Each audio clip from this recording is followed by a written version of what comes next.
Bueno, hermanos, pues hemos estado avanzando ya en esta escuela bíblica que es un equivalente a un seminario. Y bueno, pues nos encontramos en la introducción a los evangelios.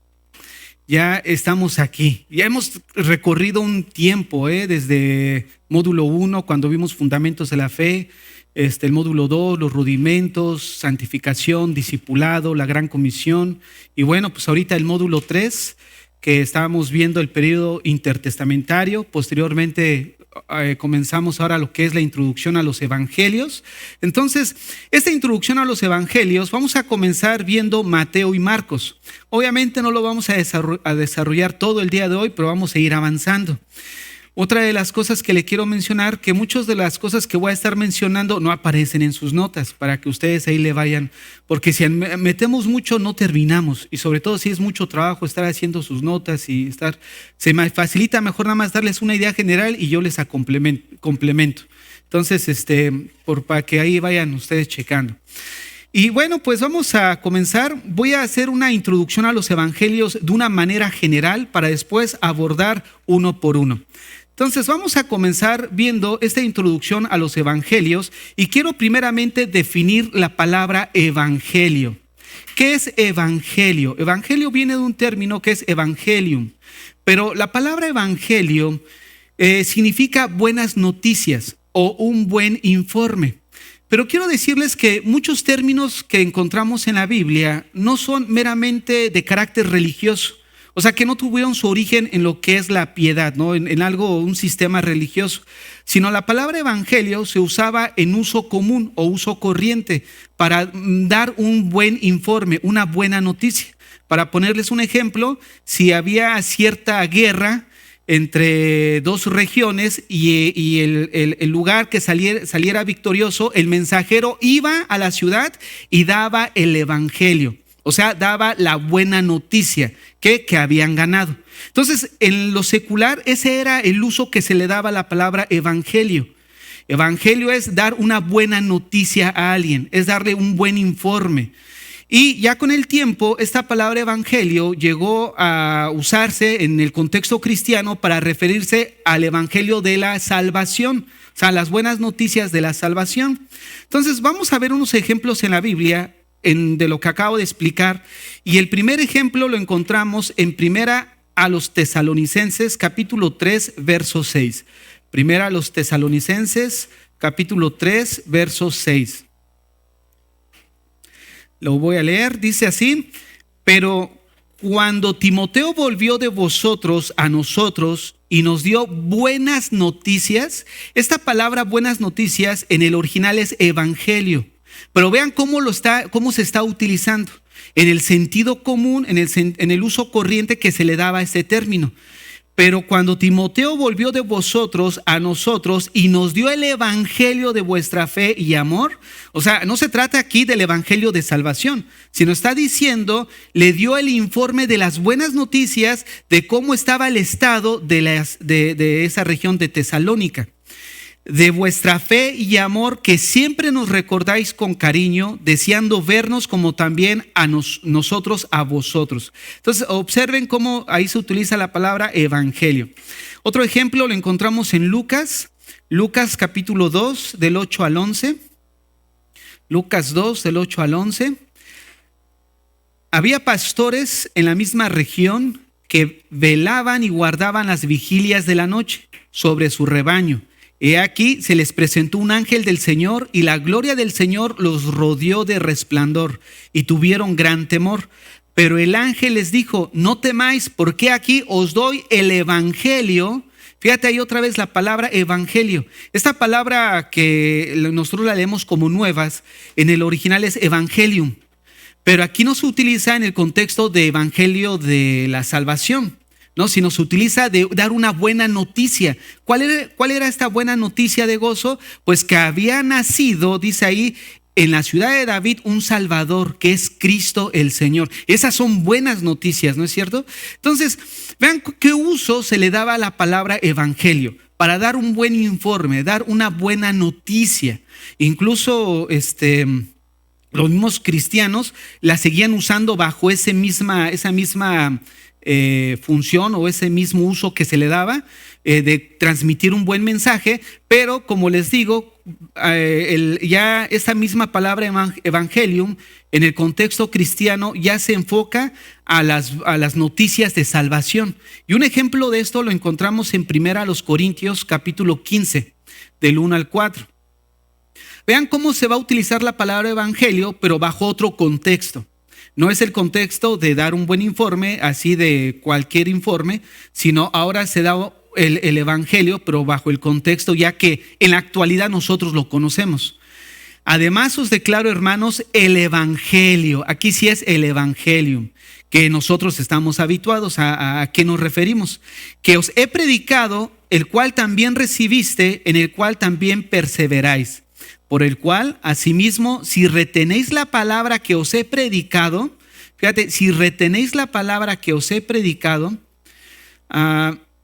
sois salvos si no creísteis en vano.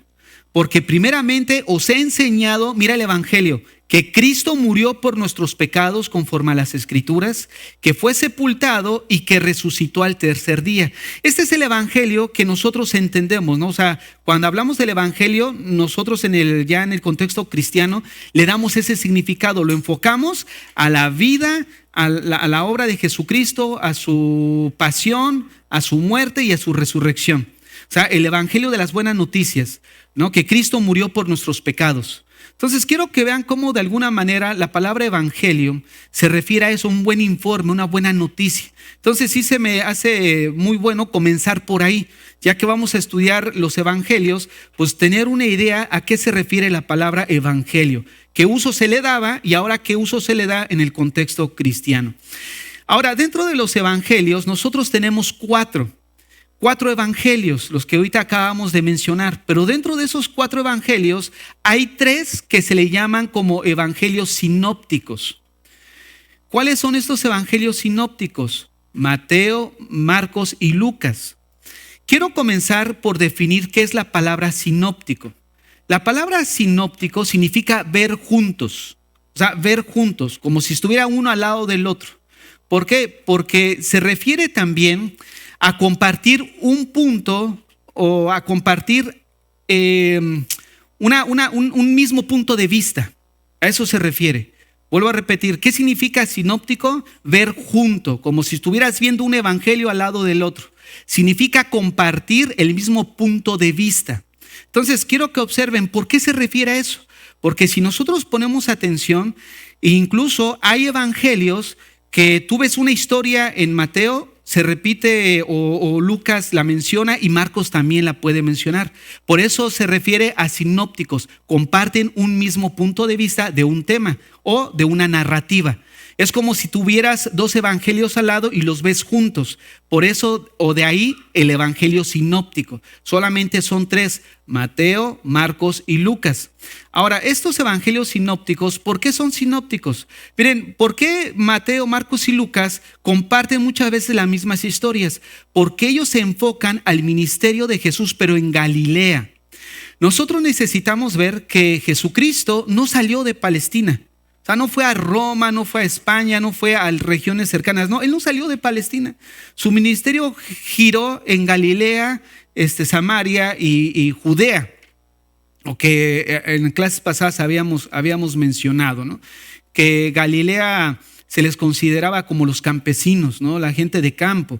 Y en Judea y en Jerusalén, pues la gente estudiada, educada. Entonces, de alguna manera se miraba con malos ojos, de una manera despectiva, a los de Galilea. Por eso le decía, y estos galileos, pero en forma despectiva, ¿no? O sea, ¿y qué me va a enseñar, no? ¿Por qué? Porque ellos se consideraban ahí en Jerusalén, pues la crema innata, ¿no? Del conocimiento, hablando de los maestros judíos. Entonces, los evangelios sinópticos, hablando de Mateo, Marcos y Lucas, se enfocan al ministerio de Jesús, pero en Galilea. Y Juan se enfoca su ministerio en Judea. Por eso todo el material que encontramos en Juan es casi propio de él. O sea, ¿a qué me refiero propio de él? Que no lo vas a encontrar en los otros evangelios. ¿Qué significa esto? ¿Que hay una contradicción? No. Hablar de evangelios sinópticos y hablar de que hay cosas que son, no se encuentran en un lugar con el otro, no habla de contradicción, se habla de un complemento. O sea, al final están complementando toda la vida, la obra de Jesucristo. Entonces, esto es algo que vamos a ir desarrollando más adelante. Ahora, otro punto que nosotros podemos ver también de los evangelios sinópticos es que en los evangelios que hemos dicho como sinópticos, ellos tienen muchas parábolas y en Juan no existe ninguna parábola. Entonces es algo que así a grandes rasgos, solamente para poner un ejemplo, porque si nos dedicamos ahí a ver cada aspecto, pues no terminamos, ¿no? Es vario. Pero solamente para que tengamos una idea, el por qué evangelios sinópticos. Comparten un mismo punto de vista, ver uno al lado del otro. ¿Por qué? Porque están en temas relacionados. Entonces, esto es algo que hay que notar. ¿Por qué? Porque cuando notemos eso, a la hora de interpretar las escrituras, esto que acabo de mencionar juega un papel muy importante, como vamos a ver más adelante. Juan y los evangelios sinópticos solamente comparten dos sucesos, y esos sucesos es Jesús caminando sobre el agua y la alimentación de los 5,000. Nada más de ahí en fuera, es todo, casi el 90% de Juan es propio de él, de ese evangelio. Otra de las cosas que también necesitamos ver cuando hablamos de los evangelios en esta introducción es que cada escritor de los evangelios escribió desde una perspectiva única, desde una perspectiva propia, para una audiencia diferente. Y aquí voy a contestar una pregunta que se hizo el miércoles, porque esa pregunta que se hizo el miércoles se tiene que ver con esto que acabo de mencionar.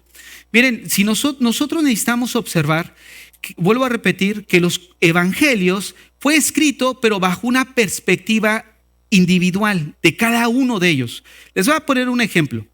Hace 3 semanas estuvo el hermano Héctor en mi casa, ahí me dijo que sí a la invitación, estuvimos ahí comiendo con su esposa y sucedió que hablamos de temas, ¿no?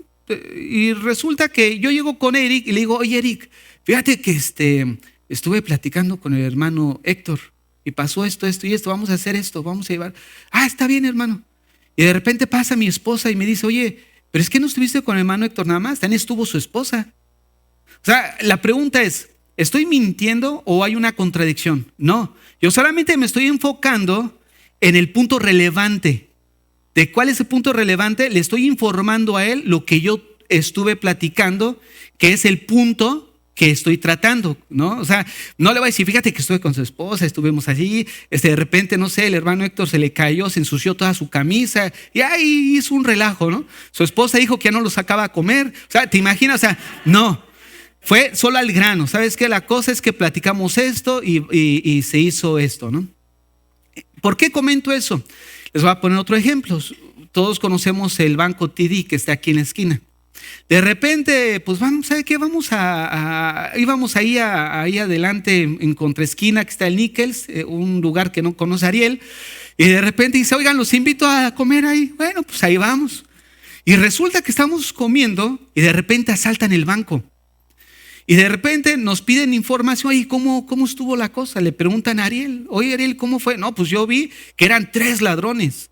Y esos 3 ladrones iban armados. Uno tenía una pistola larga y otro pues una corta, ¿no? Y preguntan a otro, oye, ¿y tú qué viste? No, pues yo vi a uno que iba enmascarado. Oye, ¿y tú qué viste? No, pues yo no vi nada, ¿no? Para no meterme en problemas. No, el asunto es de que cada uno va a dar una perspectiva de lo que él vio. Entonces, el asunto es de que ninguno de los dos está mintiendo. O sea, fueron los hechos como estuvo. El asunto a lo que voy es que el miércoles surgió la pregunta de Mateo 9. Mateo registra que cuando Jesús va a la región de a los Gadarenos, salieron 2 Gadarenos. Lucas menciona que fue 1 y Marcos también menciona que fue 1. Yo les decía que esta situación, hablando en el ámbito de la hermenéutica, se le conoce. Sí, hermano, ibas.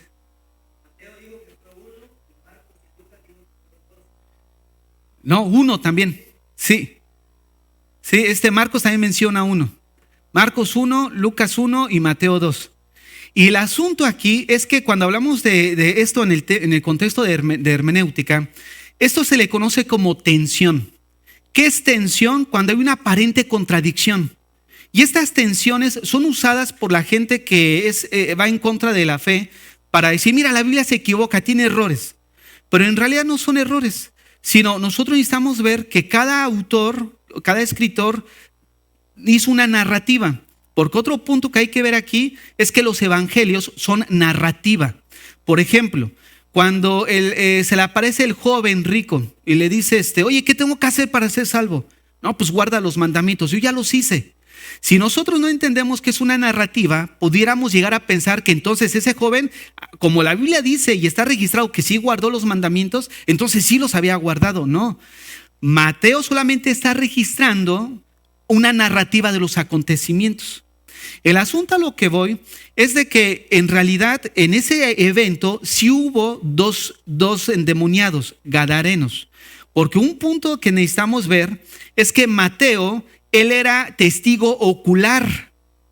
Marcos no estaba en el momento. Lucas tampoco estuvo ahí. El que estuvo ahí fue Mateo. La situación de esto es de que cuando menciona Marcos y Lucas que era un gadareno, es porque lo más seguro es el que era el más violento. Y al tomar nota porque cuando entremos a Lucas vamos a ver que él investigó los acontecimientos para ponerlos en orden a Teófilo.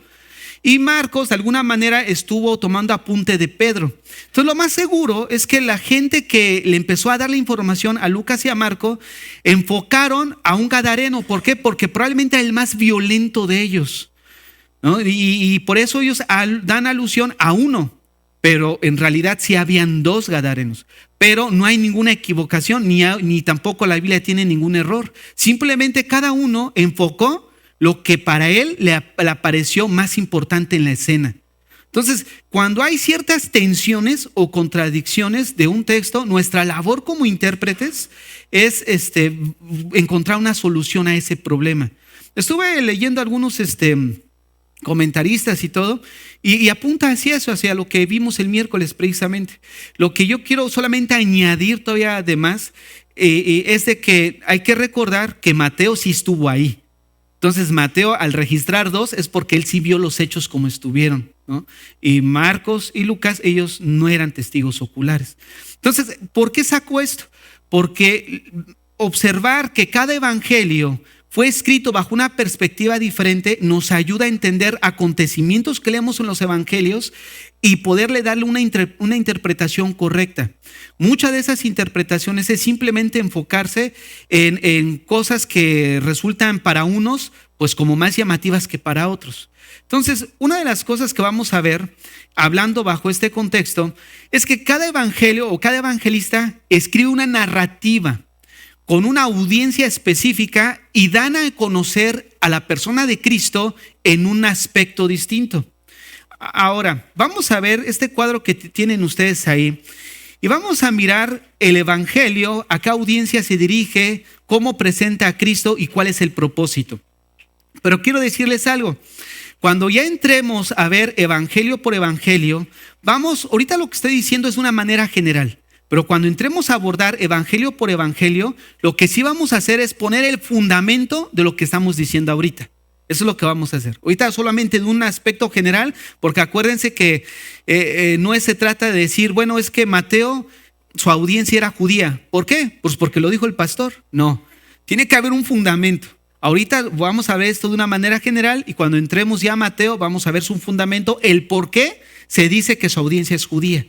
¿No? Entonces, acuérdense que es pues para que tenga un sentido las cosas, ¿no? Bueno, Mateo, empezamos con Mateo. Mateo, su audiencia es judía. Su audiencia va dirigida hacia los judíos. Y el principal propósito de Mateo era presentar a Cristo como rey, como el Mesías prometido. Eso, hermanos, ténganlo en mente, porque ahorita que comencemos a ver Mateo, va a cobrar mucho sentido el ver el propósito por el cual escribió Mateo. Ya ustedes ya debieron de haber leído Mateo. Esta semana vuelvan a leer Mateo, pero ahora bajo un lente distinto, bajo el lente del cual lo vamos a ir estudiando. Porque si nosotros leemos Mateo como un evangelio normal, sin un sentido, sin un propósito, no va a tener sentido. Oye, ¿ya viste que en el primer capítulo menciona la genealogía? ¿Ya viste que en el primer capítulo menciona el nacimiento natural o sobrenatural de Jesucristo? ¿Ya viste que menciona en el capítulo 2 básicamente que vienen unos sabios de Oriente? Viene Herodes, asesina a los niños. Jesús, por medio de un ángel, dice a José que vayan a Egipto, después lo regresa y se va a Nazaret porque está arquelado su hijo de Herodes reinando. Y después, ¿qué viene de eso? En el capítulo 3 viene Juan el Bautista predicando. Viene su bautismo y después en Mateo 4 viene algo importante que es la tentación. Y después de ahí comienza a hacer su ministerio. Llama a Pedro, a Juan, a Andrés y Santiago. Pero observa, los primeros 4 capítulos tienen que ver con esto. O sea, ¿por qué Mateo presenta la genealogía de Cristo? Porque la finalidad de Mateo era presentar a Cristo como rey, como el Mesías. Y qué mejor manera que mirar la genealogía de dónde viene. Hijo de Abraham, hijo de David. O sea, si no hay mejor forma de presentar a Jesucristo como rey, sino por la genealogía. Recuerda, se está dirigiendo a judíos. A lo mejor para los gentiles, ¿y a mí qué? ¿No? Pablo, incluso cuando escribe a Timoteo, una de las cosas que dice, esos hijos andan en genealogías interminables, porque de repente tuvieron ellos la osadía de hacerse unas grandes genealogías. Unos apuntaban venían de eran descendientes de los dioses griegos. O sea, hasta dónde llegaba su ego de ellos, ¿no? Su popularidad que querían abarcar. Era importante la genealogía. Mateo apunta a la genealogía precisamente con ese fin. Ya después vamos a ir viendo los demás acontecimientos que les narré, pero vean nada más el sentido. ¿Cuál es el propósito? Presentar a Jesús como el Mesías prometido, el legítimo rey. Fue escrito para fortalecer la fe de los judíos, pero también darles una herramienta para evangelizar a su propio pueblo. Y una de las cosas que vamos a ver por qué su audiencia es judía, vamos a ver que a lo largo de todo el evangelio, las tantas citas que menciona del Antiguo Testamento. Pero no me quiero ir adelantando, vamos a ir paso a paso. Marcos, su audiencia era gentil, pero gentil romanos. Y él presenta a Jesús como el siervo sufriente. Miren, Marcos se conoce como el evangelio de la acción. Cuando tú lees Marcos y cuando entramos a Marcos, es una lectura que cuando tú la empiezas a tomar, de repente te quedas como exhausto. Porque dices, bueno, ¿y en qué momento descansaba Jesús? ¿En qué momento descansaron los discípulos?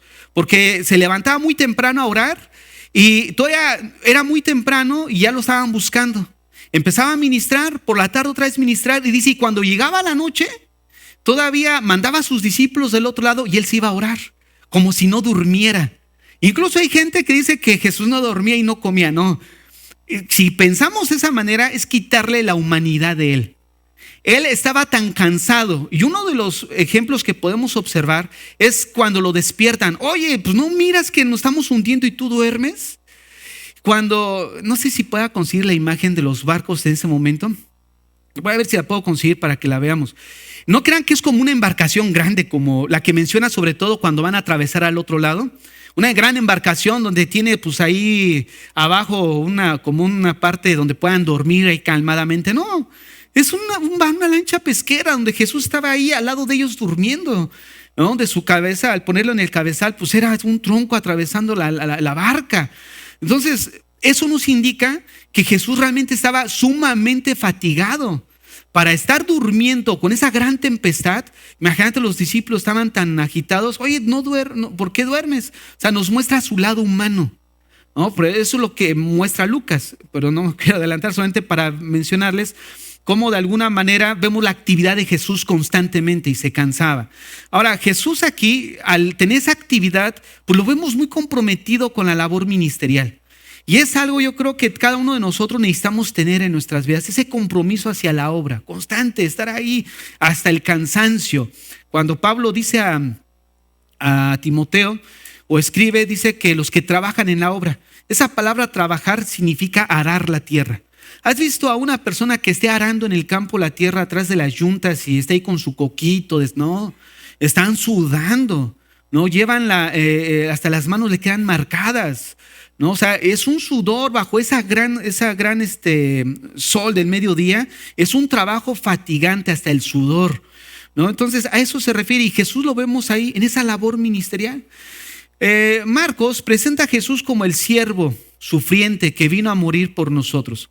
Ahora, un punto aquí que quiero mencionar es que al presentar Marcos su evangelio de esta manera de acción, o sea, con mucha acción en él, va muy a la par a su audiencia, porque los romanos se caracterizaban por eso, eran gente que se dedicaban a la acción, tenían un sentido Uri, me haces un favor, ¿me puedes conectar mi computadora ahí? Se me olvidó sacarla, porfa, hijo. Ahí está. Tiene un sentido de precisión, ¿sabes qué? De ir a la acción. Entonces, eso es algo que nosotros vemos en esta carta de los romanos, ¿no? Un señor que es nuestro Señor Jesucristo, que es muy activo, pero lo presenta Marcos a su audiencia, entendiendo que los romanos se iban a identificar con él porque ellos van a la acción. Por eso no vemos genealogía, no vemos otras referencias como vemos en Mateo y en Juan, porque es una audiencia gentil específicamente romana. Perdón, Lucas, permítanme.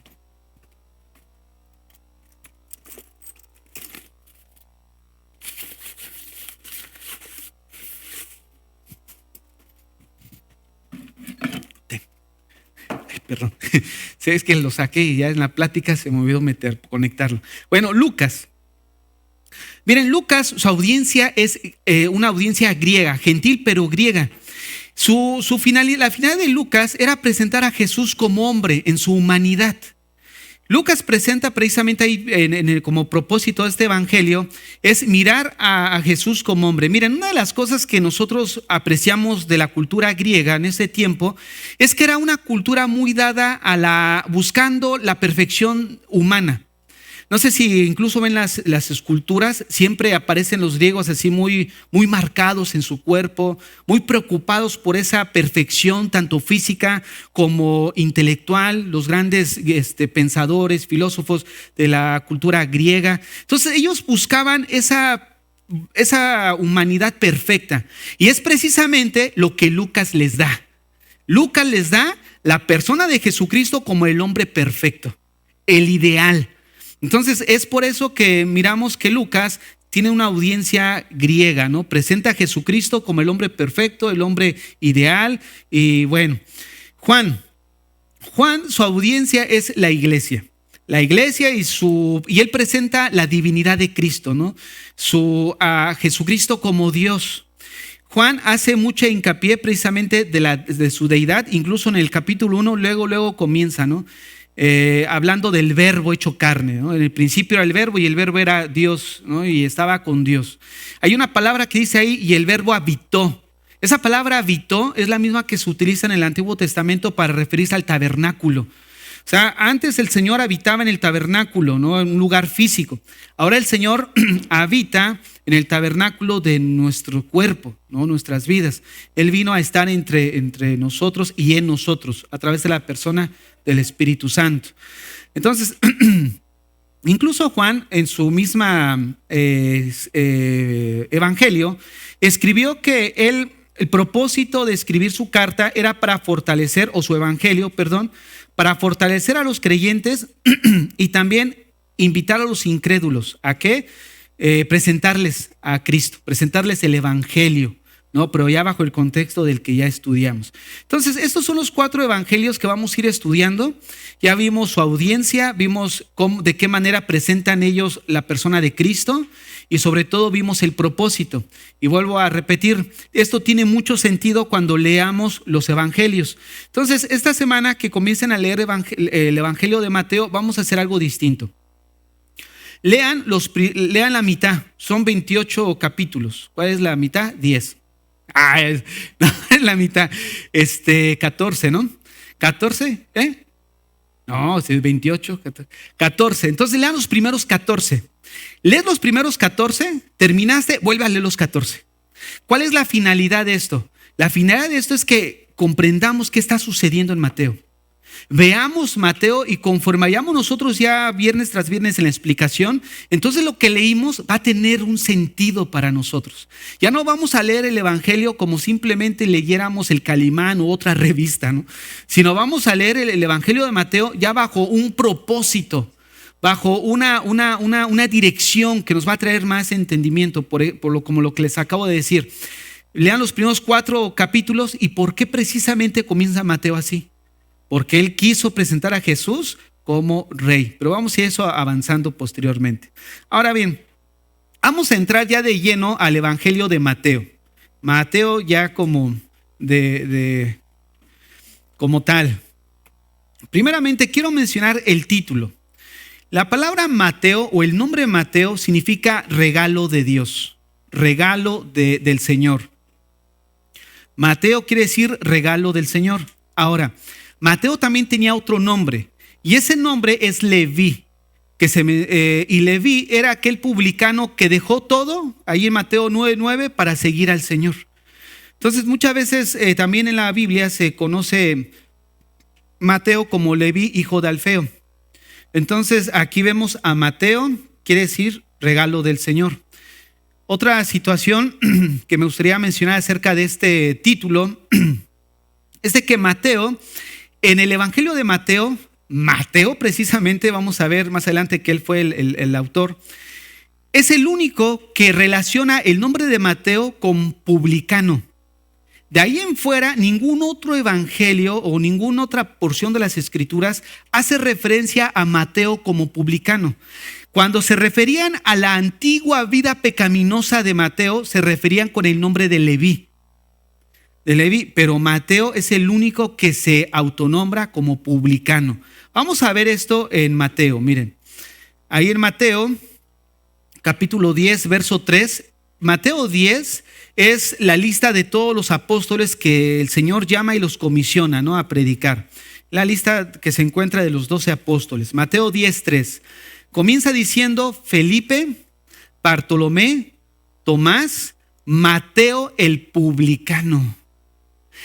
Esto llama la atención y ahorita que avancemos va a cobrar más sentido. ¿Saben por qué? Porque esta habla de humildad. Habla de humildad. Miren, algunos no se explican por qué Mateo menciona 4 mujeres dentro de la genealogía de Jesucristo. Y vamos a ver más adelante el motivo o el por qué probablemente Mateo escribe esas 4 mujeres. Y tiene que ver con esto, que él reconocía prácticamente lo que él era antes de Cristo y lo que Dios había hecho en su vida. Por eso él es el único que de una manera humilde dice, Mateo, el publicano. Como para decir, yo era esto, ¿no? A marcar una diferencia, ¿no?, en lo que él era y lo que ahora es en Cristo. Entonces, fíjate nada más cómo de alguna manera él humildemente lo menciona, porque Marcos capítulo 2:14, que también habla acerca de Mateo, no se refiere a él como Mateo el publicano, sino con su otro nombre Leví. Y al pasar, vio a Leví, hijo de Alfeo, sentado al banco de los tributos públicos y le dijo, sígueme. Y levantándose le siguió. Mateo 9:9, que registra el llamado de Mateo, no se refiere a Leví, sino menciona Mateo, ¿no?, el publicano. Bueno, vamos a continuar. En Lucas 5 también menciona Lucas como Leví a Mateo. Después de estas cosas salió y vio a un publicano llamado Leví sentado al banco de los tributos públicos y le dijo, sígueme. Fíjate, publicano llamado Leví. Y Leví le hizo gran banquete en su casa. Observen eso, en su casa. Esto es importante por lo que vamos a decir más adelante. Pero quiero aquí que aprovechar para que veamos cómo el versículo 27 dice, y Leví le hizo gran banquete en su casa. ¿Por qué es importante? Porque una de las tareas que vamos a ver, Mateo, es que tienen que subrayar en color verde todas aquellas veces que Mateo dice para cumplirse la profecía. ¿Con qué finalidad? La finalidad no es ponerles ahí trabajo. La finalidad es para que aprendamos a observar. La observación nos ayuda en la interpretación.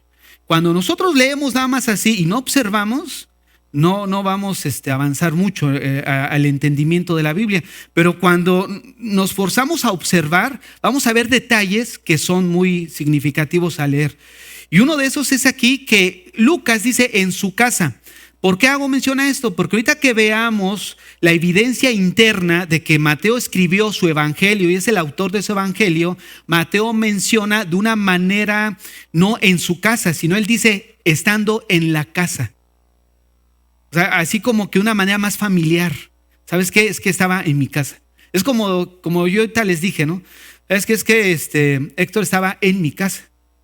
A decir, pues es que él hubiera dicho es que estaba yo en su casa.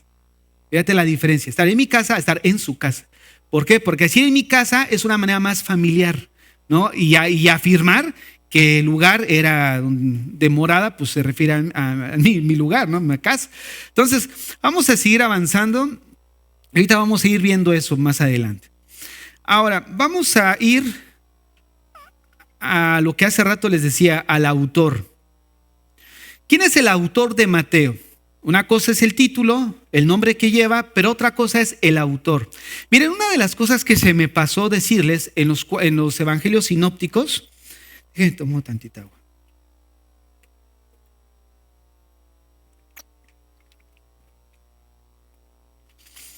¿Por qué la necesidad de ver quién es el autor? Sí, yo creo que todos podemos estar de acuerdo que lo escribió Mateo. Pero a lo largo de la historia siempre ha habido dificultades, ¿no? Enemigos que dicen, no, es que no lo escribió Mateo, pudo haber sido otra persona y le firmó como Mateo. Cuando vemos nosotros los evangelios sinópticos, hay un punto de partida donde dice, bueno, si son evangelios sinópticos, Mateo, Marcos y Lucas, la pregunta es, ¿quién le copió a quién? ¿No? Sé lo más bueno, ¿quién le copió a quién? El asunto no es quién le copió a quién. A través de los primeros años de la iglesia, siempre se ha creído que el primer evangelio que se escribió fue Mateo. Hasta en los últimos años, o siglo pasado, antepasado, surgió la idea de que Marcos era el primer evangelio. Y ahí mueven las cosas, ¿no? En el sentido de que Marcos fue el primer evangelio y de ahí Mateo le copió a Marcos. Y simplemente desarrolló su evangelio. Pero pensemos en lo siguiente. ¿Qué necesidad tiene Mateo de copiarle a Marcos? Si Mateo es un testigo ocular, ¿no es cierto? Y Marcos no era testigo ocular. Entonces, al final se ha abierto mucho debate en este sentido, pero cuando ustedes vean o lean algunas cuestiones respecto a los evangelios sinópticos, va a salir eso. Va a salir que lo más seguro es que fue el documento Q. El documento Q es un documento perdido que es un recurso donde los evangelistas tomaron para desarrollar su texto o su evangelio. Pero eso tampoco no tiene sentido, ¿no? O sea, hay muchas cosas que ustedes van a darse cuenta que surgen alrededor de esto. La finalidad es no meternos en eso. ¿Por qué? Porque considero que es irrelevante. El asunto es que estos libros que nosotros tenemos aquí son los que Dios ha considerado bien darle preservarlos hasta nuestra época, como ya lo dijimos cuando hablamos acerca de la inspiración.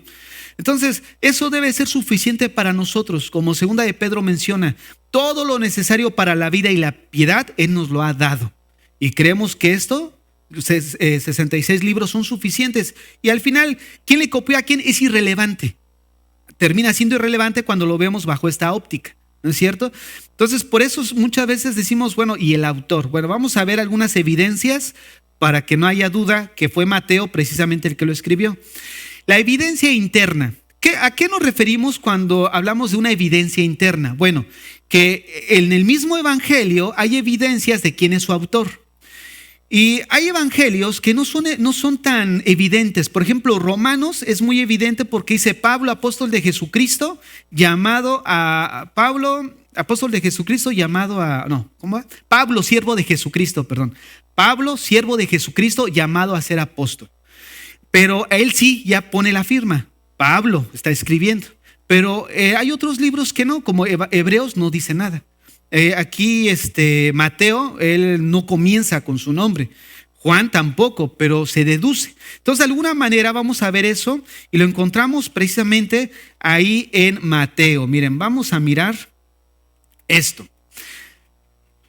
Mateo 9 del 9 al 10, y es donde hace rato yo les decía, hablando de la casa, vean cómo menciona Mateo 9, 9 al 10.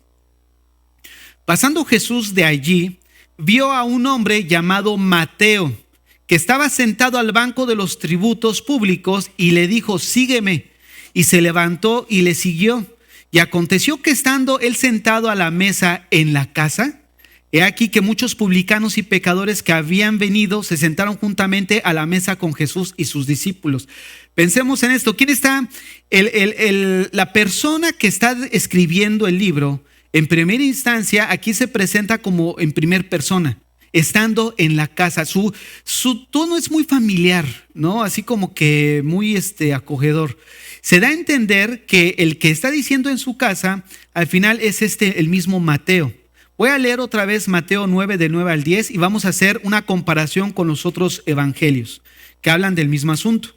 Pasando Jesús de allí, vio a un hombre llamado Mateo, que estaba sentado al banco de los tributos públicos y le dijo, sígueme. Y se levantó y le siguió. Y aconteció que estando él sentado a la mesa en la casa, he aquí que muchos publicanos y pecadores que habían venido se sentaron juntamente a la mesa con Jesús y sus discípulos. Vamos a ver otro evangelio que es Marcos 2:15. Aconteció que estando Jesús a la mesa en casa de él, ¿quién es él? Es el que en Mateo dice estando en la casa. O sea, lo más seguro es que haya sido Mateo, ¿no? El que escribe eso. Sobre todo porque Mateo él mismo dice que es un publicano y los demás, ellos no relacionan Mateo con publicano, sino su otro nombre, Leví. En Lucas 5:29 dice, y Leví, fíjate, y Leví le hizo gran banquete en su casa. Esto todavía es más contundente, ¿no? ¿Por qué? Porque ¿quién era Leví? Hijo de Alfeo, el publicano al que Jesús viene y le dice, sígueme, y él le sigue. Entonces Leví le hizo gran banquete, ¿en dónde? En su casa. Fíjate, en su casa. Y Mateo 9:10, ¿qué dice? Y aconteció que estando él sentado a la mesa en la casa. Entonces la evidencia interna muestra que Mateo efectivamente fue el autor del evangelio que lleva su nombre. Después, para no cortar, al final hacemos preguntas y respuestas. La evidencia externa, ¿cuál es la evidencia externa? Miren, la evidencia externa muchas veces consta acerca de los padres de la iglesia. ¿Quiénes son los padres de la iglesia? Se les llama así a los discípulos de los apóstoles. Y uno de esos discípulos era Papias. Papias era el discípulo de Juan, del apóstol Juan. Entonces hay un registro, no se tiene completo, pero donde en el registro data de la fecha 130 después de Cristo, donde es la evidencia más temprana. Obviamente los escritos más tempranos a los acontecimientos son los más fidedignos, ¿no? Dignos de confianza. Entonces este caso Papias describe que Mateo era el autor precisamente de su evangelio. Y se le da cierta credibilidad pues por el hecho de ser discípulo del apóstol Juan. Así que sigamos avanzando. Vamos a ver una breve biografía de Mateo. La biografía de Mateo. En primer lugar, una de las cosas que vemos en esta biografía y sobre todo en la vida de Mateo es que sin duda dentro de los 12 apóstoles, dentro de la lista de los apóstoles, es el pecador más notorio que puede haber. ¿Por qué el pecador más notorio que puede haber? Bueno, por la sencilla razón que es un cobrador de impuestos. ¿Quién es este cobrador o quiénes eran los cobradores de impuestos? Un cobrador de impuestos era un publicano. Observen esto, que le estaba hace rato mencionando de la relación de Mateo 9:9 con la genealogía. Ahorita va a tener sentido lo que le estaba diciendo. Miren. En la lista de los apóstoles, él era seguramente y obviamente es el pecador más notorio de todos, por ser un cobrador de impuestos. ¿Quién era un cobrador de impuestos? Se les denominaba así a los publicanos. ¿Quiénes eran estos publicanos? Miren, los publicanos eran gente que compraban cierta franquicia de los romanos para precisamente recaudar impuestos. Y lo que ellos hacían es que cobraban de más. Cobraban de más para darle su porción a los romanos y ellos se enriquecían de la diferencia. Los publicanos, en este caso Mateo, al ser judío, era considerado traidor a la patria. ¿Por qué? Porque le cobraba los impuestos a los de su propia nación y al final se los entregaba a los romanos, ¿no? Entonces, eso para los judíos era prácticamente digno de muerte. Y otro punto es de que lo más seguro es que los publicanos, siendo judíos, lo más seguro es de que tuvieran prohibido entrar a las sinagogas. ¿Por qué? Porque eran vistos como traidores. Ahora, si nosotros pensamos esto, fíjate, ¿quién estaba dentro de los 12 con Jesús? Estaba él, ¿no? Mateo, siendo publicano, considerado como un traidor a la patria. Ahora, ¿quién estaba también con Jesús? Simón el Celote. Celote era un grupo revolucionario que estaba en contra del control de Roma. Entonces ellos de alguna manera eran como sicarios. Yo siempre me he puesto a pensar que Mateo se tuvo que haber cuidado de él. Imagínate en el grupo de los 12 tener aquí a un sicario que consideraba a aquellos que llevaban una vida como Mateo como traidores. Yo creo que Mateo no le dio mucha confianza de buenas a primeras. Y cuando nosotros vemos los discípulos de Jesús, sería muy bueno un día dar un estudio de eso, fíjense. ¿Por qué? Porque pensamos que Jesús tenía a sus 12, para Jesús hubiera sido bien fácil. Ay, cómo conviven, qué armonía hay entre ellos. Ajá, hasta creen. No, habían celos entre ellos, había pleitos entre ellos, entre los 12. Teniendo a Jesús como líder, ¿qué nos espera a nosotros? No sé. O sea, imagínate nada más, ¿no? Yo recuerdo que hace unos años cuando el pastor Olivares vino aquí a Toronto y fuimos, él estaba platicando de eso. Y él decía, oiga, Chuy García ya vino aquí, ¿va? Sí, ya. Y también estuvo allá en Montreal, ¿no? Y también, sí. Ustedes los ven ya ahí ministrando, ¿no? Pero me costó años en la formación de ellos. Ustedes los ven ya ministrando, pero me costó tratar tiempo. Difícil. Y es el punto donde muchas veces nosotros no vemos. ¿Por qué? Porque vemos el producto terminado, pero no vemos el proceso que se llevó, ni la transición, ni el tiempo. Como ahorita al inicio yo les decía, tú ves a la persona a lo mejor que de alguna manera tú sigues por cómo enseña y todo, y tú ya miras el proceso terminado, pero no miras las horas, el tiempo, la inversión, el esfuerzo que de alguna manera conllevó todo eso, y aparte el tiempo. Uno de los factores más importantes que yo considero es el tiempo. Si nosotros tiramos la toalla antes de tiempo, ahí es donde perdemos. ¿Por qué? Porque necesitamos sumar lo que estamos haciendo viernes tras viernes en los discipulados, más el tiempo, y eso va a dar el resultado al final de un producto terminado. Entonces, ¿qué sucedía aquí con este Mateo? Pues Mateo era mal visto. Mateo era considerado como, dentro de la escala social, era un paria. O sea, uno de los más denigrantes. O sea, de la escala social era la más baja. Incluso los publicanos estaban en el mismo nivel que las prostitutas. Fíjense, Mateo 21:32. Porque vino a vosotros Juan en camino de justicia y no le creíste. Pero los publicanos y las rameras le creyeron. O sea, se encontraban en el mismo nivel. O sea, un publicano era incluso menos que un herodiano. ¿Quiénes eran los herodianos? Eran judíos que simpatizaban con la descendencia idumea de Herodes. Y ellos eran también detestables porque de alguna manera estaban enfocados hacia las cosas materiales. O sea, le daban más crédito pues al tener un buen puesto en la política.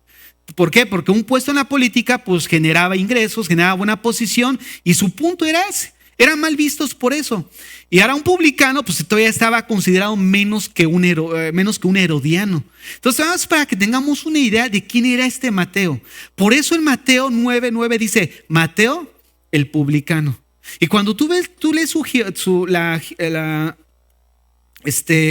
se me olvidó el nombre, el libro, el árbol genealógico de Cristo en el Mateo 1, ¿qué es lo que sucede ahí? Vemos que aparecen 4 mujeres, pero quiero decirles algo, que para que una mujer apareciera en el árbol genealógico de alguien, tenía que ser por dos motivos. La primera tenía que ser una mujer con un prestigio impresionante. ¿Por qué? Porque al mencionarla le daba, realzaba a la familia, o sea, le daba peso. Mira, hoy viste, está ahí, a lo mejor, no sé, Cleopatra, ¿no? ¡Wow! Cleopatra era la bisabuela, sí, imagínate. O sea, realzaba, ¿no? El honor de la familia. Y la segunda razón por la cual una mujer pudiera estar era para cuando había, a lo mejor, otros matrimonios, otros hijos con mujeres, y se mencionaba el hijo, se hacía hijo de tal, como Salomón. De la que fue hijo Betsabé, ¿no?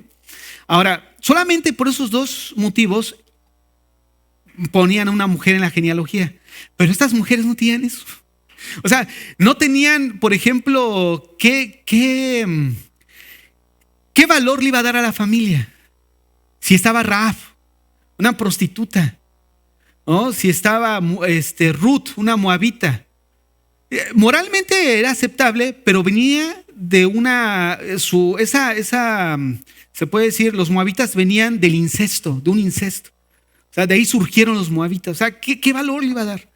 Lo más seguro es que Mateo lo puso porque como él se iba a presentar como Mateo el publicano, esas mujeres se caracterizaban por algo específico, tenían una mancha moral.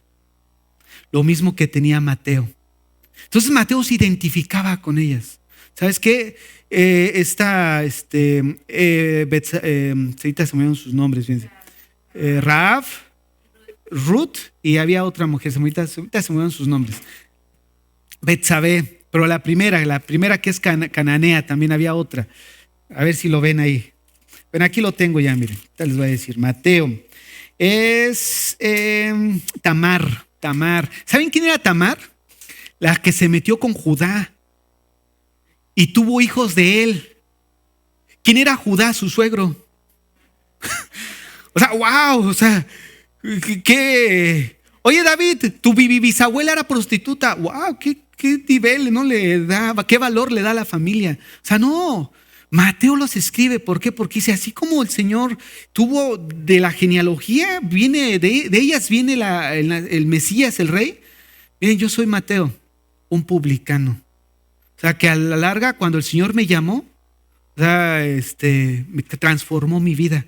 Entonces, por eso vemos cómo Mateo, yo creo que él puso de esa manera de liberar a estas mujeres porque se identificaba en esa mancha moral con ellas. Entonces, es algo ahí digno de puntualizar. Otra de las cosas que vemos es que cuando hablamos de cobradores de impuestos, había dos clases. Los primeros eran los Gabai y segundo eran los moques. Donde vamos a poner atención son en los moques. ¿Por qué? Porque los moques se distinguían en dos. Había los grandes y los pequeños. ¿Quiénes eran los grandes? Eran los jefes. Pero recuerden, estamos hablando de cobradores de impuestos, o sea, publicanos.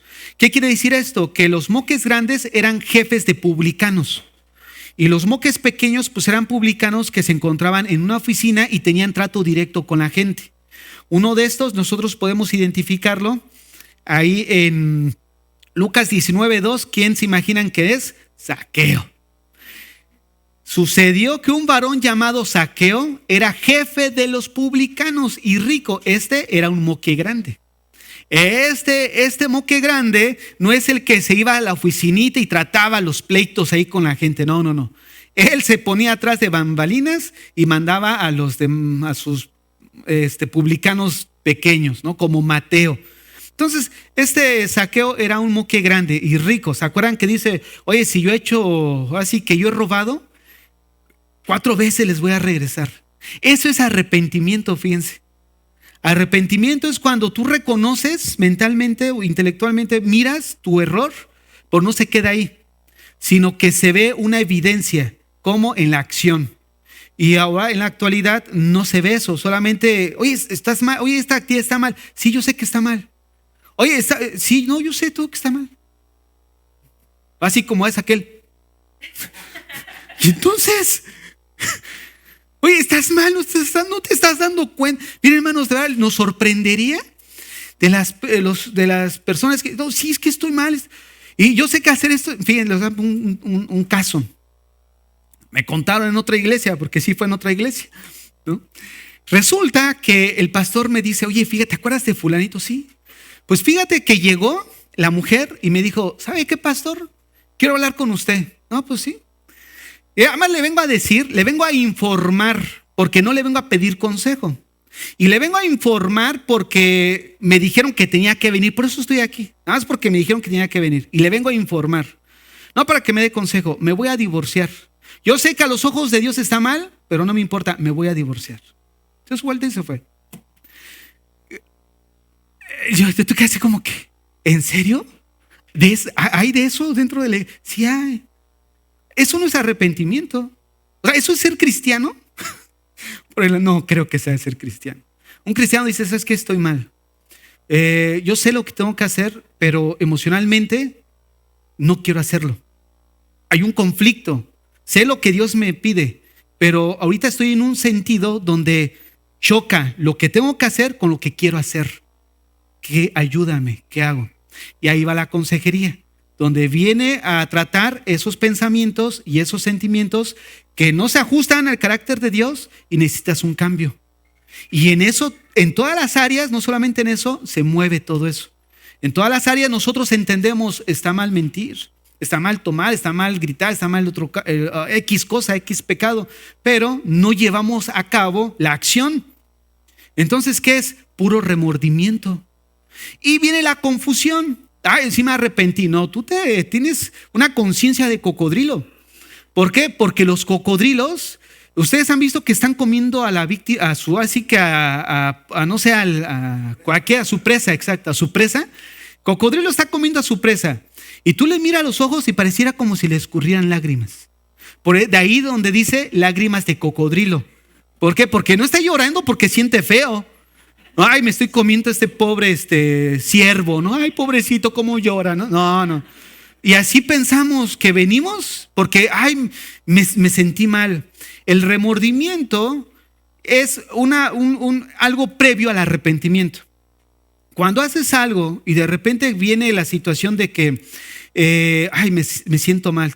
Ese dicho que me remuerde la conciencia, no me siento mal, está pasando esto. Hasta ese punto el remordimiento está obrando. ¿Por qué? Porque el remordimiento es parte del arrepentimiento, donde llegas y te remuerde, te sientes mal, pero muchos se quedan hasta ahí. No hay un cambio. El arrepentimiento completo es sentir tener ese sentir de que has ofendido a Dios, has ofendido a otra persona y te sientes un pesar, pero procedes a un cambio de mente, un cambio de vida. Y eso es arrepentimiento. Y el asunto es que muchos se quedan a mitad de camino y piensan que pues nada más vienen a informar. Y no se trata se trata de cambiar. Por el poder de Dios cambia. Por eso vamos a hablar. Ahorita al rato les tengo una noticia para que todos estén enterados. Pero bueno, entonces ya está, ni sé dónde vamos. Regresemos. Miren, los moques pequeños, vamos a ver a Mateo 9:9. Pasando Jesús de allí, vio a un hombre llamado Mateo, que estaba sentado al banco de los tributos públicos, y le dijo, sígueme. Y se levantó y le siguió. ¿Quién es este Mateo? Ya dijimos, pero él es un moque pequeño. ¿Por qué? Los moques pequeños son aquellos que están en una oficina y tienen contacto directo ¿con quién? Pues con las personas, ¿no? Cosa que Zaqueo no hacía. Entonces ahí tú puedes ver la diferencia entre el moque grande y el moque pequeño. Ya vimos algunos ejemplos. Todavía falta más para lo que tenía elaborado para el día de hoy, pero me voy a saltar a lo que tenía preparado al final para que no se nos haga tan largo. La semana pasada se quedó una pregunta, se hizo al final una pregunta que tiene que ver acerca de Judas, si era hermano de Jesús.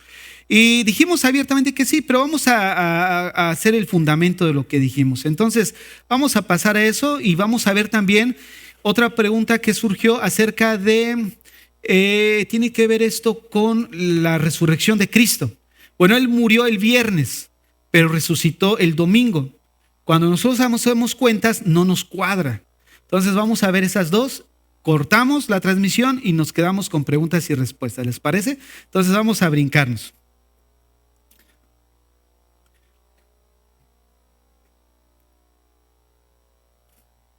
Muy bien. Miren, una de las cosas que nosotros vemos es si Judas era hermano de Jesús, ¿no? Obviamente hermano de Jacob. Sí, que siga, hermano. No, que siga. Era hermano de Jesús. Entonces, primero vamos a empezar con lo básico. ¿Qué les parece? Lo más básico es, ¿Jesús tuvo más hermanos? Bueno, vamos a ver. Hay versículos donde sí menciona que él tuvo más hermanos. Juan 7 del 2 al 3. Estaba cerca de la fiesta de los judíos, la de los tabernáculos. Y le dijeron sus hermanos, sal de aquí y vete a Judea para que también tus discípulos vean las obras que haces. Hay un famoso sacerdote llamado Toro, o sea, de apellido Toro, que, bueno, él dice que cuando la Biblia dice que hermanos de Jesús, se refiere a los hermanos en la fe.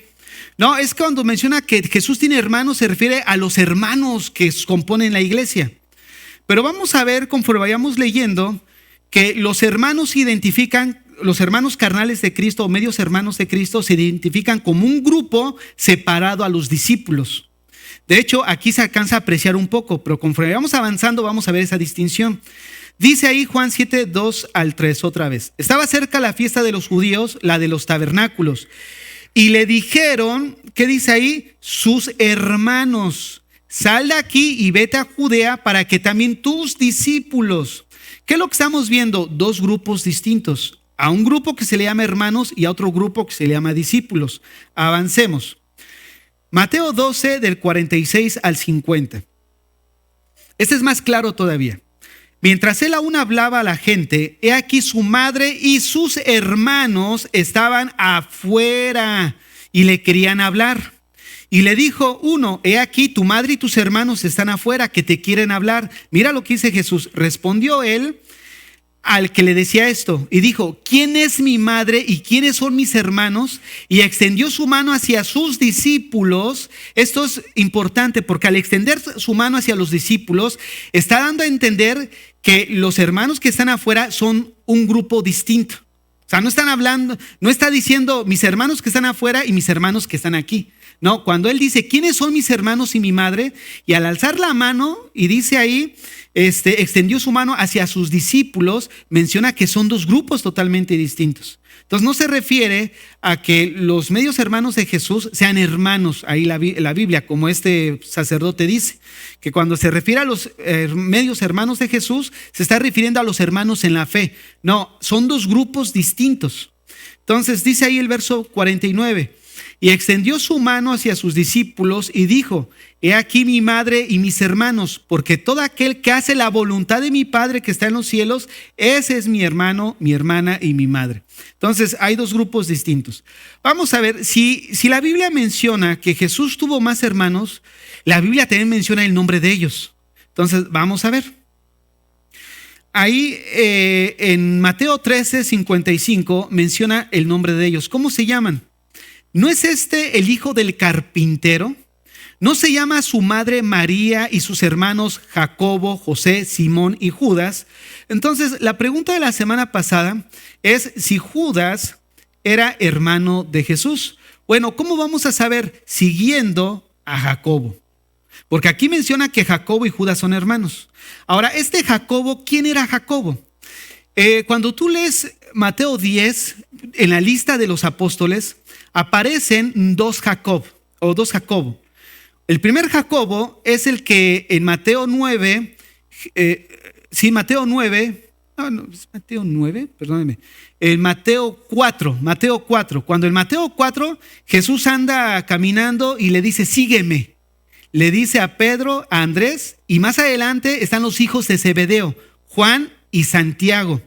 Entonces, en la lista de los apóstoles, identificamos a un Santiago. Santiago, el hermano de Juan. ¿Será este Jacobo que estamos aquí el hermano de Juan? Vamos a ver que no. ¿Por qué razón? Bueno, ahorita vamos a ver más adelante. Déjame ver si está aquí. Lo vamos a ver más adelante. Ahora, aquí en Hechos 12, 17, dice ahí que este Jacobo del que estamos hablando tiene cierta autoridad dentro de la iglesia. O sea, tiene cierta responsabilidad. Dice ahí Hechos 12:17, y haced saber esto a Jacobo y a los hermanos. Y salió y se fue a otro lugar. Volvemos a lo mismo. ¿Será este Jacobo el hermano de Juan? Miren, aquí cuando menciona en Hechos 12 el contexto es que Pedro es liberado de la prisión de una manera milagrosa. Y él va a un lugar donde él sabía que estaban los discípulos. Y lo primero que dice es, dile a Jacobo y a los hermanos. ¿Por qué es relevante esto? Porque cuando tú miras la lista de los apóstoles y en general, siempre que aparecen los nombres primeros van en grados de autoridad. Por ejemplo, en la lista de los apóstoles primero aparece Pedro. Después, no me acuerdo si es Juan, bueno, Andrés y Santiago, ¿no? Así comienza. Y al final aparecen, después de los primeros 4, aparecen los últimos 8, que de esos últimos 8 no hay mucho en la Biblia de ellos, no aparece mucho de lo que hicieron. Porque empieza en orden, cuando vemos, por ejemplo, Priscila y Aquila. Priscila y Aquila, ¿por qué no dice Aquila y Priscila? Porque se entiende que Priscila probablemente tenía cierta función como que más destacado dentro del matrimonio, como que era la que enseñaba más o menos, ¿no? Como que era que llevaba cierta capacidad, dote que Dios le había dado, ¿no? Por eso menciona Priscila y Aquila. Ahora, aquí cuando menciona a Jacobo y a los hermanos, es porque este Jacobo tenía cierto peso de responsabilidad sobre la iglesia. Ahora, vamos a ir desglosando entonces esto un poquito más. ¿Por qué decimos que este Jacobo no es el hermano de Juan? Porque en Hechos 12, del 1 al 3, menciona que Jacobo, el hermano de Juan, fue muerto. Dice ahí el versículo, en aquel mismo tiempo el rey Herodes echó mano a algunos de la iglesia para maltratarles y mató a espada a Jacobo, hermano de Juan. Entonces, dentro de la lista de los apóstoles encontramos dos: Jacobo, el hermano de Juan, que efectivamente no es el mismo Jacobo que estamos viendo aquí en Hechos 12. Porque en Hechos 12 es otro Jacobo que no es el hermano de Juan, porque en Hechos 12 del 1 al 3 el hermano de Juan fue muerto. Número 2, el único apóstol de la lista que nos queda es Jacobo, hijo de Alfeo. Jacobo, hijo de Alfeo, es mencionado al inicio del capítulo de Hechos, creo que es en el capítulo 1. Después de ahí, él ya no aparece. Lo que es imposible que en Hechos 12 este Jacobo sea el apóstol hijo de Alfeo. ¿Sí me van siguiendo? Bueno, que luego yo hasta me hago bolas, luego no sé si. Entonces, esto es lo que vamos hasta aquí. Voy a hacer un breve resumen rápido. Los nombres de los hermanos de Jesús los encontramos en Mateo 13:55. Dentro de ahí menciona a un Jacobo. En Hechos 12 también se menciona a un Jacobo, y este Jacobo es lo más seguro que es el medio hermano de Jesús. ¿Por qué lo sabemos? Porque no puede ser Jacobo el hermano de Juan, porque él murió en el versículo 1. No puede ser Jacobo hijo de Alfeo, porque después de Hechos 1 ya no se menciona a él. Y ahorita estamos en Hechos 12. En Hechos 12 vemos que Jacobo muere, y cuando Pedro sale de la prisión, va con los hermanos y le dice, dile a Jacobo, o sea, hay otro Jacobo. Entonces vamos a seguir avanzando. Hasta ahí vamos bien. Ahora bien, dice Hechos 15:13. En Hechos 15, ¿qué es lo que está sucediendo? Hechos 15 es el primer concilio de la iglesia. En Hechos 15 dice ahí el verso 13, y cuando ellos callaron, Jacobo respondió diciendo, varones hermanos, oídme. Ya dijimos ahí en Hechos 12 que Jacobo, el hermano de Juan, él ya había muerto. Jacobo, el hijo de Alfeo, el otro de los apóstoles que aparece en la lista de Mateo, él no es lo más seguro que sea, porque él ya no aparece en la Biblia después de Hechos 1. Entonces, ¿quién es este Jacobo que sí aparece y todavía sigue hablando en Hechos 15:13?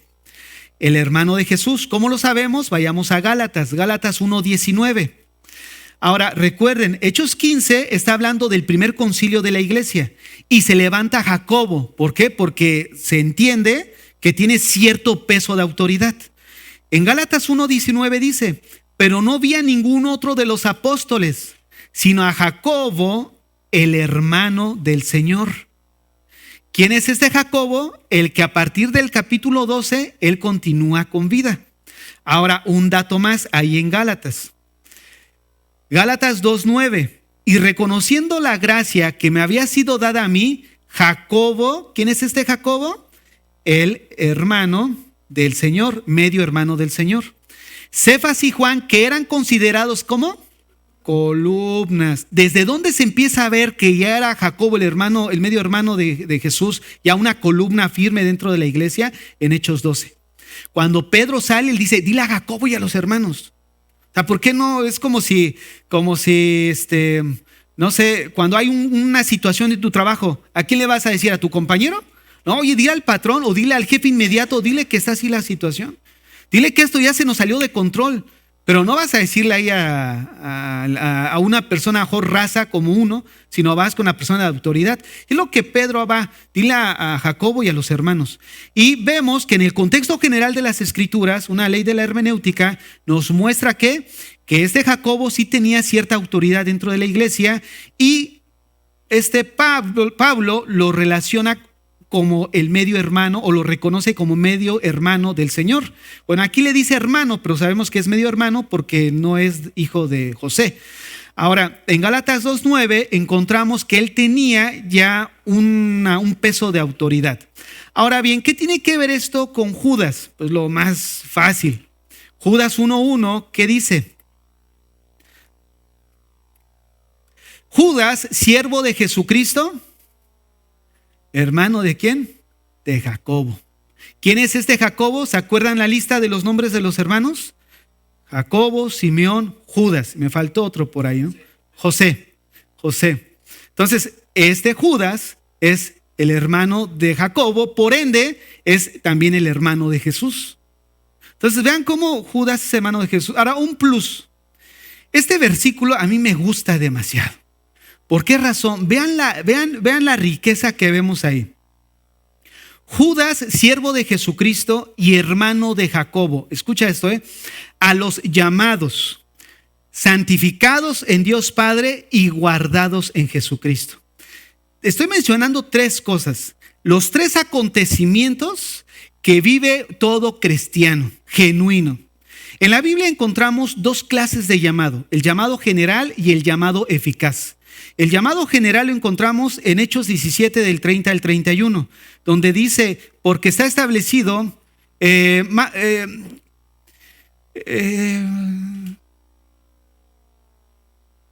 me cuatrapeó, vamos a Hechos 17, 30 al 31. Se los voy a leer, aquí ya lo tengo, miren, dice así.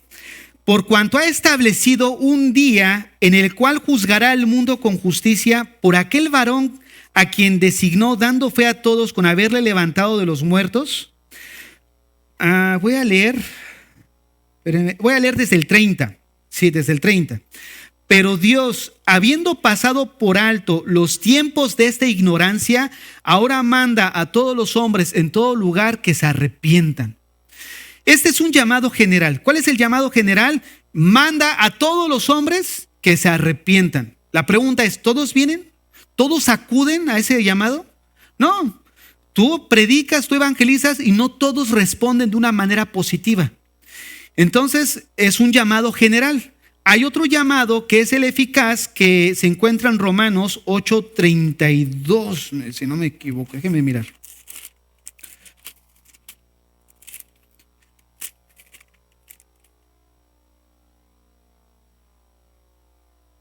Romanos 8:29, voy a leer desde el 29. Romanos 8:29 dice, porque a los que antes conoció, también los predestinó para que fuesen hechos conforme a la imagen de su Hijo, para que Él sea el primogénito entre muchos hermanos. Y a los que predestinó, a estos también llamó. Y a los que llamó, a estos justificó. Y a los que justificó, a estos también glorificó. Quiero que observen cómo habla de un llamado. ¿A quién llama? A los que de alguna manera predestinó. ¿Cuál es el llamado eficaz? Aquellos que responden al llamado de arrepentimiento en general. Quiero explicarlo de esta manera. Hay un llamado general por ejemplo, supongamos que ahorita nadie es cristiano y de repente se predica el evangelio y se hace el llamado general, vengan al arrepentimiento. No van a responder todos de una manera positiva, pero a lo mejor 10 responden de una manera positiva. Entonces, esos 10 que respondieron se le llama llamado eficaz. ¿Por qué? Porque de una manera positiva respondieron y se arrepintieron. Hay un llamado general donde no todos responden. Pero si nosotros vemos ahí en Juan 1:1, donde dice a los llamados, este llamado se refiere al llamado eficaz, a los que respondieron en arrepentimiento. ¿Por qué? Porque a los que respondimos en arrepentimiento, ¿qué sucede con nosotros? Hebreos 10:9.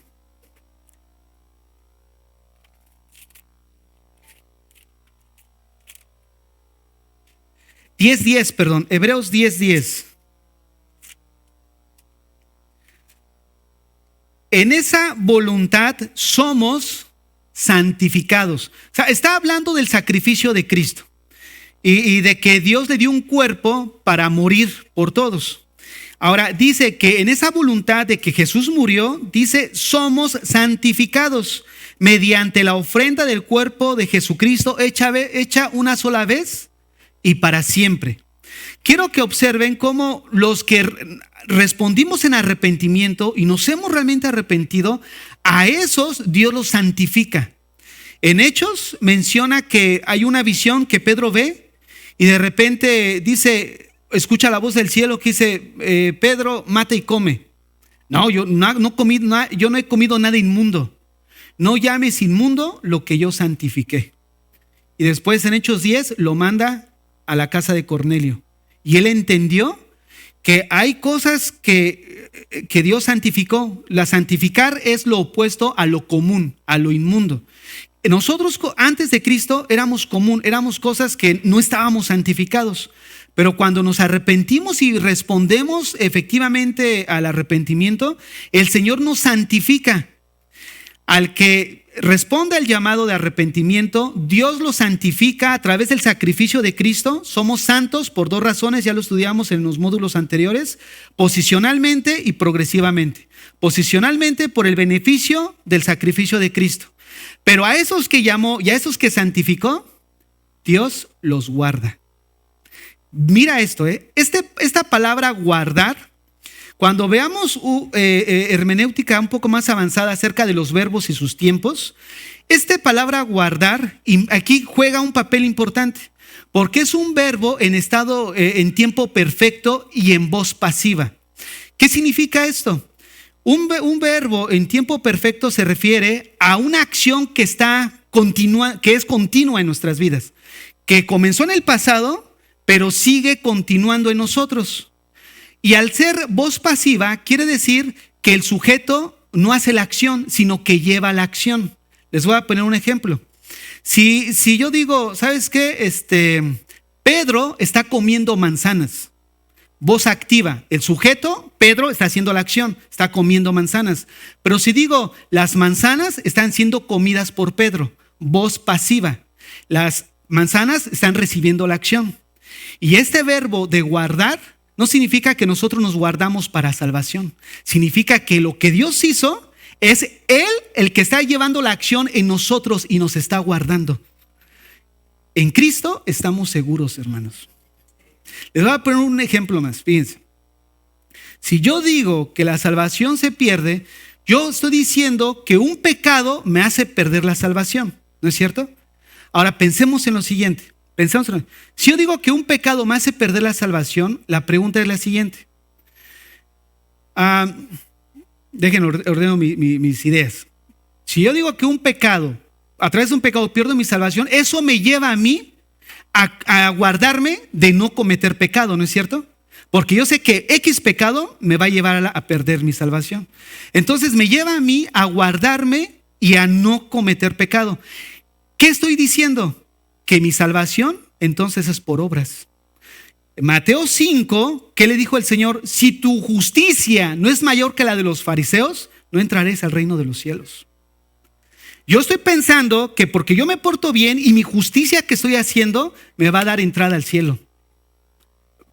Además ubica las doctrinas, ¿no es cierto? Si yo digo que la salvación se pierde por un pecado, me lleva entonces a mí a guardarme siempre. Y entonces yo estoy llevando la acción. El sujeto, yo, estoy guardando la acción de que de guardarme. Y este verbo que se utiliza aquí es en tiempo perfecto y en voz pasiva, que es la acción que Dios hace en nosotros. ¿Por qué? Porque a los que predestinó, los llamó, los santificó, los justificó y los glorificó. Fíjate nada más, qué increíble, ¿no? O sea, en Cristo estamos seguros, hermanos. Solamente yo sé que a veces son cosas que a lo mejor sí se raya a lo mejor un poco más en el entendimiento, pero cuando tú empiezas a meditar y a ver, hay cosas que muchas veces afirmamos y probablemente nos estamos viendo como los fariseos, porque es lo que Jesús menciona en Mateo 5. Oye, ¿cuál era la actitud de ellos? Guardar la ley, porque ellos pensaban que de esa manera entraban al reino de los cielos. Por eso dice ahí, si tu justicia no es mayor, ¿por qué? Lucas 16, la parábola del publicano, ¿no? Con el fariseo. Gracias, Señor, porque no soy como este. Yo ayuno, yo hago esto, yo hago el otro. Tu justicia. Si tu justicia no es mayor, la clave es entender justicia. Ya lo estudiamos, ¿qué es justicia? La justicia no se refiere a definir solamente el término, porque en un diccionario común la palabra justicia es darle a cada quien lo que merece y lo que le corresponde. Pero en la Biblia la palabra justicia tiene dos acepciones, dependiendo del contexto. Y la justicia a la que se refiere, la cual se nos da a través de la fe, dice Romanos 4, que Abraham creyó y le fue contado por justicia. ¿Cuál es esa justicia? La justicia que solamente nos da el Señor a través de Cristo. Esa posición que Dios demanda de todos aquellos que quieran acercarse a Él. ¿Tú quieres venir a mí?, dice el Señor. Tú tienes que ser justo porque yo soy justo. Y esa justicia tú no la puedes conseguir por tus méritos. Entonces yo te la doy a través de Cristo. Si tu justicia, dijo Jesús en Mateo 5, no es mayor que la de los fariseos, a través de sus obras y de sus acciones, no entrarás. ¿Por qué? Porque la justicia que Dios demanda es la que Él da a través de Cristo. Tú no haces nada para tenerla. No la puedes, ¿qué justicia vas a hacer? Por eso hay un llamado general.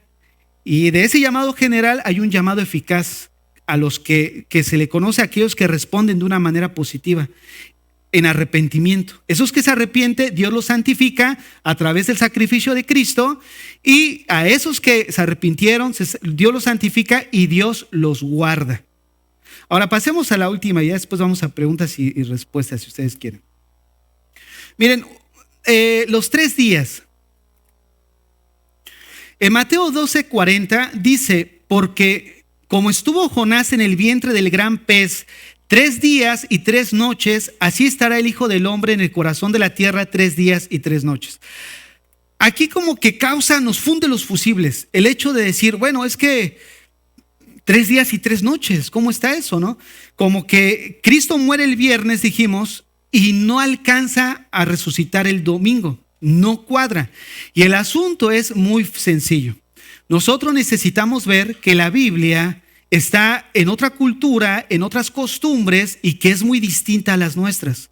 Entonces, lo primero que necesitamos notar es que estos 3 días y 3 noches que menciona aquí no se refiere a 72 horas. No se refiere a nuestros tiempos. Para nosotros, 3 días y 3 noches corresponde a 72 horas. Pero para los judíos, que era un dicho común decir eso 3 días y 3 noches, 3 días y 3 noches se refería a 3 días judíos. La pregunta es aquí, ¿cuáles son los 3 días judíos? ¿Cómo ellos marcan los días? Para nosotros, el día comienza, o un día comienza con el día y la noche, ¿no es cierto? Día y noche para nosotros equivale a un día de 24 horas. Esto sería el viernes. Día y noche sería sábado. Día y noche sería domingo. No cuadra, decimos. Pero el asunto es de que los judíos no miden así los días. Para los judíos los miden de otra forma. ¿Cómo comienzan a medir los judíos su día? Con la noche. Día 1, día 2 y día 3. 3 días y 3 noches. Ahora, dentro del Talmud, o mejor dicho, dentro del Talmud, define cualquier día como parte de un todo. ¿Qué quiere decir esto?